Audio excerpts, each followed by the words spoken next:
Welcome back. We're now going to continue with point 6 of the Expedient Means chapter of the Record of the Orally Transmitted Teachings by Burton Watson, translated by Burton Watson, by Nichiren to Nico, Nikko. Point 6 on page 39. Regarding the passage Sherry Putra, you should know that at the start I took a vow, hoping to make all persons equal to me without any distinction between us. And what I long ago hoped for has now been fulfilled. I have converted all living beings and caused them all to enter the Buddha way. Continuing, page 39 at the bottom. The commentary, volume 4 of Words and Phrases says, this points out that the cause, this is Tentai, this points out that the cause for the attainment of Buddhahood in order to encourage faith. This points out the cause for the attainment of Buddhahood in order to encourage faith. The Record of the Orally Transmitted Teaching says, Nichiren says, the I here refers to Shakyamuni Buddha, who in fact attained Buddhahood in the remote past. This Shakyamuni Buddha of the essential teaching is none other than we living beings. It's not, he says, he's just qualifying. This Shakyamuni Buddha of the essential teaching is none other than we living beings. Okay? The me in the phrase equal to me, that is the Buddha, represents the last 7 of the 10 factors of life. The living beings of the 9 worlds represent the first 3 of the 10 factors. Living beings are the parent and the Buddha is the child. Father and son constitute a single entity, a beginning and end that are ultimately equal. We living beings are described in the lifespan chapter of the Lotus Sutra as the Buddha eternally endowed with the 3 bodies. So he's saying, Lotus Sutra describes us all as being Buddhas eternally endowed with the 3 bodies, and that's why that's the basis of his whole teaching of Nam-myoho Renge-kyo, and why there is no separation between Nam-myoho Renge-kyo and anything, even evil people, even anything. It's the perfect teaching that includes everything without exception, leaving nothing out. Continuing on page 40, Nichiren and his followers who today chant Nam-myoho Renge-kyo are the ones meant here when he talks about the fact that we living beings are described in the lifespan chapter of the Lotus Sutra as the Buddha eternally endowed with the 3 bodies. So he's saying that we are all the Buddha eternally endowed with the 3 bodies. We are all Nam-myoho Renge-kyo, thus come once. That's what he just said. Okay, Nichiren and his followers who today chant Nam-myoho Renge-kyos are the ones meant here. And if we stop to think of it, we realize that the 2 vows taken by Shakyamuni, the universal or general vow and the individual or particular vow, were taken for the sake of living beings such as us, because we all take a vow. We all believe we took a vow. That's what makes us bodhisattvas of the earth and disciples of Nichiren, is it not? Okay? For the sake of living beings such as us. Therefore, when Nichiren chants Nam-myoho Renge-kyo, vowing to make it possible for all the living beings in this country of Japan to attain Buddhahood, this is what is described in the sutra in the words, at the start I took a vow, hoping to make all persons equal to me, and when in the end he has guided and led all beings so that they become one with the Buddha himself, you should understand that this is what is referred to by the words, what I long ago hoped for has now been fulfilled. So he's qualifying his teaching of Nam-myoho Renge-kyo is what actually fulfills this vow that Shakyamuni says he's made and that he's completed, because he has not revealed the actual law. He's revealed that there's this law, but he hasn't qualified anything more about it than to tell how wonderful it is. Okay? In the phrase in the middle of page 40, has now been fulfilled. Konjai manzoku. The character I means already. What is the passage referring to when it says, now it has already been fulfilled? On the whole, the commentaries of Tentai indicate that the already refers to the pronouncement in the true aspect of all phenomena made earlier by the Buddha. That we all understand the everything, all right? Oh my God, what's the beginning? Can only be understood by Buddhists. Yeah, the wisdom of the Buddha is infinitely profound and immeasurable. The door to this wisdom is difficult to understand and difficult to enter. Not one of the voice hearers or Pratyeka Buddhas is able to comprehend it. Okay, that's what he's talking about.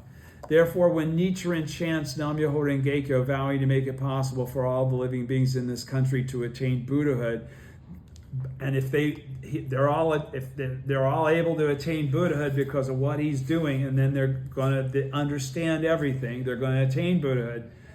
Therefore, when Nichiren chants Nam-myoho Renge-kyo, vowing to make it possible for all the living beings in this country of Japan to attain Buddhahood, this is what is described in the sutra in the words, at the start I took a vow, hoping to make all persons equal to me. And when in the end he has guided and led all beings by introducing them to the original state of Nam-myoho Renge-kyo, so that they can become one with the Buddha himself. In other words, they can bring forth the Buddha nature that's already inherent in their lives, is eternally endowed with three bodies. You should understand that this is what is referred to by the words, what I long ago hoped for has now been fulfilled. Nam-myoho Renge-kyo is what allows that, what I long ago hoped for has now been fulfilled, to be actualized. Not anything prior to it. Only Nam-myoho Renge-kyo is the perfect teaching. Okay, in the latter day of the law. We're now in the fifth 500-year period.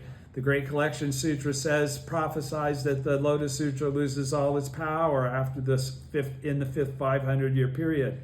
In the phrase, or actually after the 2,000 years of the form in the middle day.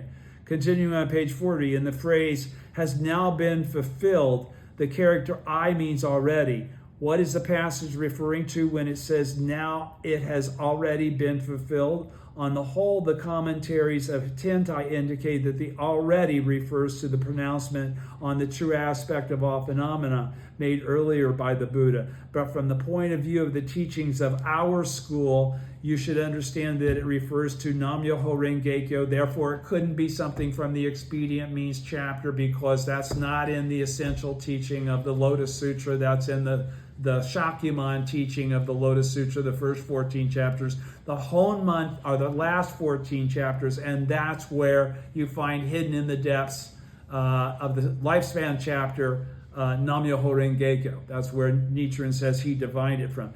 You should understand that it refers to Nam-myoho Renge-kyo, and that this is what is being described in the words, now it has already been fulfilled. So he's saying that even though the sutra qualifies a now, as in a present moment back when the sutra was being preached, he's qualifying no, that now is now, the latter day of the law, when Nam-myoho Renge-kyo becomes visible for all living beings to attain Buddhahood without having to be encumbered by mastering all the teachings that have preceded them. All right?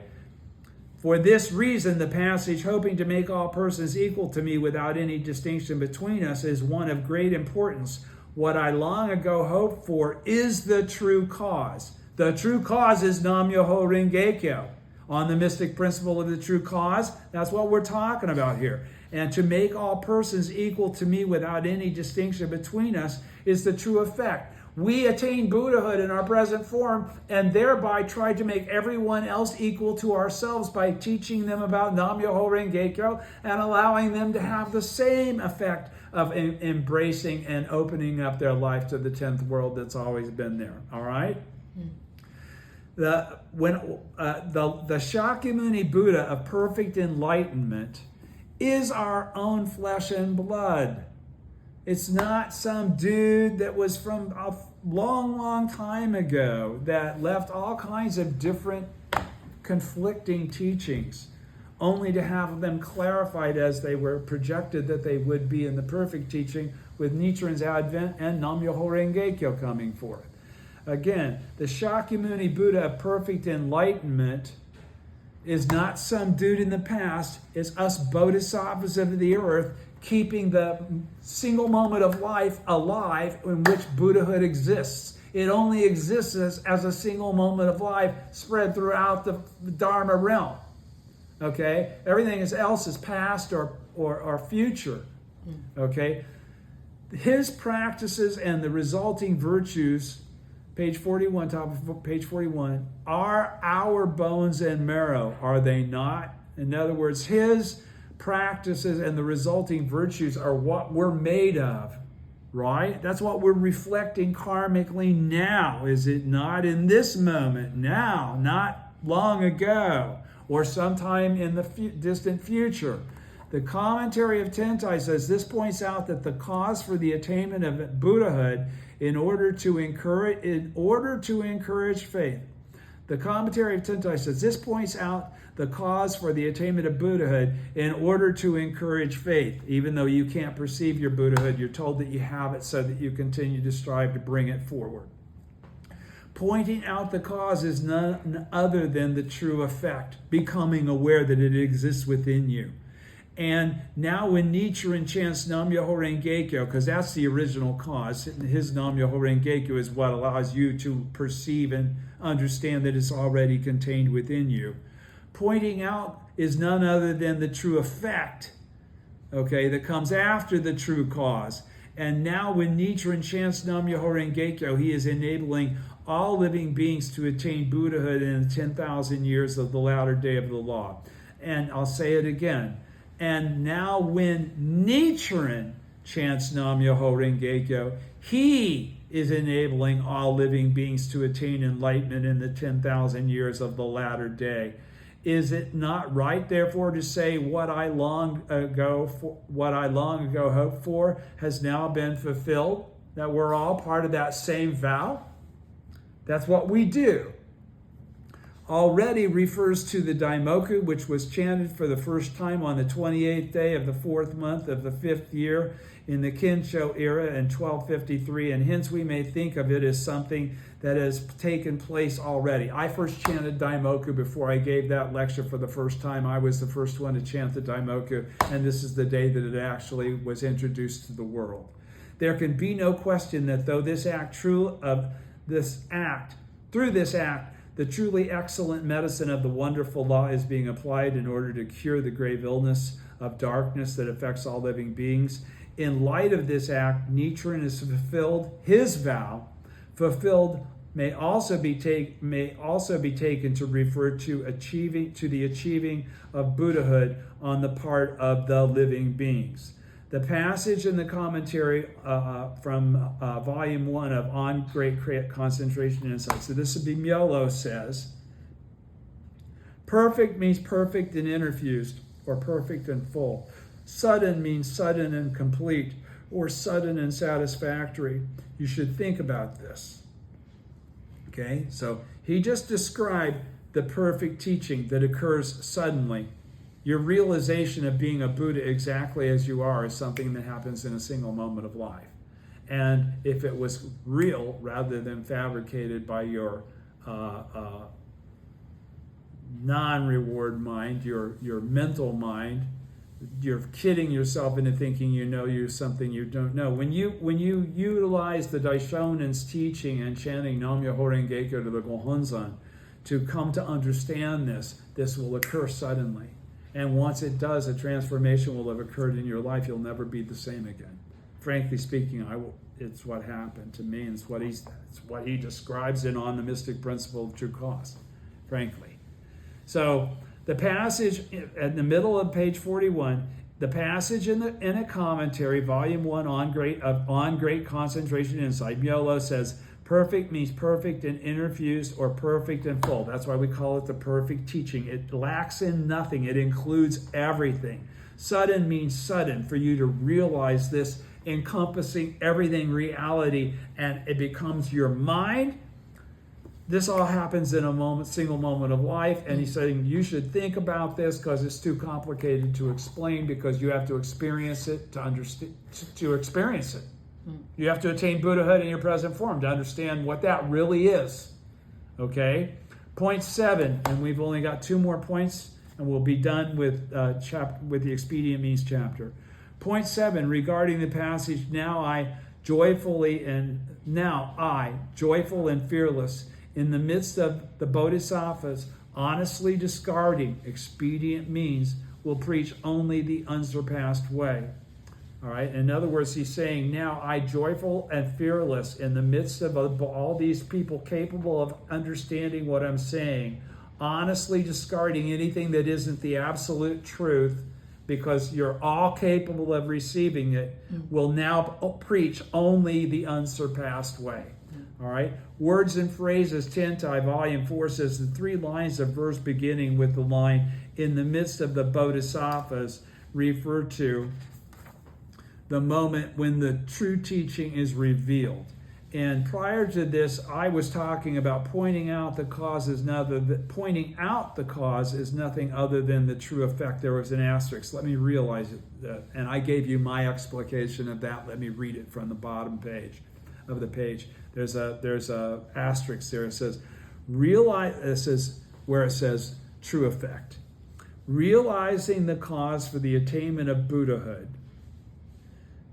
which means realizing Nam-myoho Renge-kyo and the need to have a relationship with the original teacher, means the attainment of Buddhahood itself, because there's really nothing more for you to know at that point as long as you're faithful to that knowledge. Hence, pointing out the cause means the true effect, or the effect of Buddhahood, because you'd have to have already attained Buddhahood to be able to perceive that effect as that. All right? The quotation explains the key principles of the Lotus Sutra that enable ordinary people to attain Buddhahood immediately.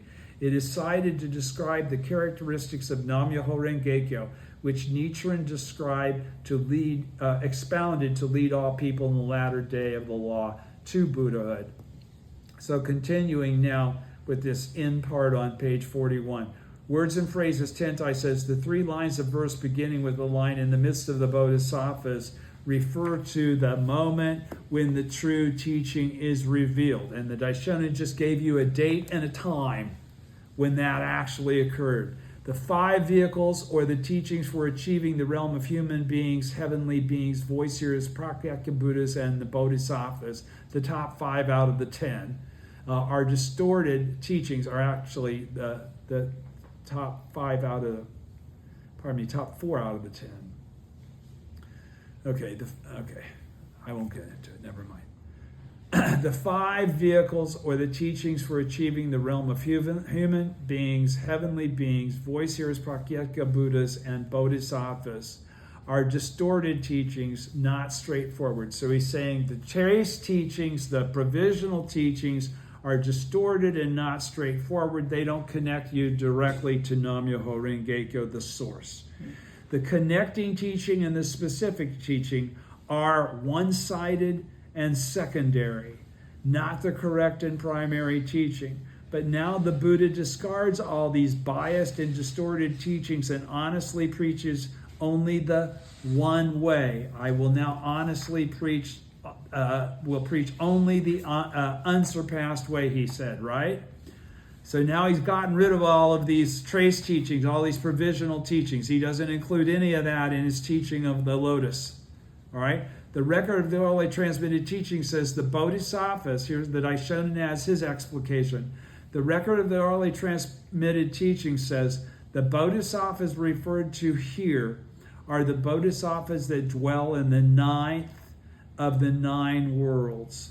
Again, bodhisattvas, so they're bodhisattvas, right? What's the 9th world? Bodhisattva of the 10 worlds. Okay? All right. Again, bodhisattvas also refers to all living beings, though, because all living beings have that 9th world. Okay? Now it means Nichiren and his followers, because by chanting Nam-myoho Renge-kyo, we automatically bring forth the life condition of bodhisattva. It's part of our practice. Okay, we teach others. That's part of the deal. Now it means Nichiren and his followers. Again, the heavenly gods and benevolent deities are also bodhisattvas. Okay? Honestly refers to the principle that earthly desires are enlightenment and the sufferings of birth and death are nirvana. The one way that the commentary Chintai speaks of is Nam Myoho Renge Kyo, even though it didn't exist yet when he stated that. Now, in the latter day of the law, it is Nichiren and his followers. He was talking about the Makashikan, but again, it was because Nam Myoho Renge Kyo, the 500-year period had not occurred yet. Now, in the latter day of the law, it is Nichiren and his followers, is it not, who honestly work to propagate the one way? Yes. Point 8, and we're finished. Point 8 on page 42. Regarding the passage, when evil persons in ages to come hear the Buddha preach the single vehicle, they will be confused. Will not believe or accept it, will reject the law and fall into the evil paths. The record of the orally transmitted teaching says, Nichiren says, in ages to come refers to the latter day of the law. Now if I'm talking to you, it's the latter day of the law. Evil persons refers to all those bad dudes that would try to convince you that I'm wrong and that they're right, like Honen, Kobo, Jikaku, or Chisho, and their like. The Buddha here refers to Nichiren and his followers, the Nam-myoho Renge-kyo thus come ones, the Buddhas of Nam-myoho Renge-kyo, the disciples of the original teacher, the original state. The single vehicle refers to Myoho Renge-kyo. Because these persons fail to have faith in this, they are bound to fall into the three evil paths. Where are we at on time? 21. 22. That's good. Okay, it's good. We'll stop there. And we'll start again with chapter 3, simile and parable, 9 important points on page 43, the next time we record. Thank you for listening. Thank you. Bye-bye.